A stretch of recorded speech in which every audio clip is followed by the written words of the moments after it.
আজ বাড়িতে মা না থাকায় রান্নার দায়িত্বটা আমাকেই নিতে হয়েছিল। তাই এখানে পটল আলু মাছ দিয়ে একটা ঝোল বানানোর চেষ্টা করছিলাম। প্রথমে পটল আর আলুটা ভেজে আমি তুলে নিলাম, আর এদিকে তারপর তেল দিয়ে ভাজতে লেগে গেলাম মাছগুলো। আমি জানি না কেন আমি মাছ ভাজতে পারি না, যতবারই ভাজি সব কিছু ভেঙে চুরে যায়। যাই হোক, কোনো রকমে মাছটা ভেজে তুললাম, আর তারপরেই ভেজে নিচ্ছিলাম চিংড়ি মাছগুলো। আর আমি জানো তো মোটামুটি সব কিছুই রান্না পারি, কারণ বেশিরভাগ টাইম মা বাড়িতে থাকে না, কাজের জন্য আমাকে বেরোতে হয়। তাই অনেক রকমের রান্না আমি শিখে রেখেছি, মাঝে মাঝে আমাকেই করতে হয় সব কিছু।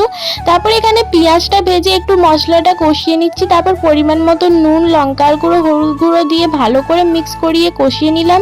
দিয়ে দিলাম একটু জল, তারপরে সেই জলের মধ্যে আলু পটল ভাজাগুলো সব দিয়ে দিলাম। তারপর ভালো করে নাড়িয়ে চাড়িয়ে নিলাম, আর দিয়ে দিলাম চিংড়ি মাছ, আর ওপর থেকে একটুখানি জল দিয়ে তারপরে দিয়ে দিলাম মাছগুলো, দিয়ে তারপর চাপা দিয়ে দিলাম। যাই হোক, আজকের ভিডিওটা এই পর্যন্তই। দেখাবে নেক্সট ভিডিওয়ে। বাই।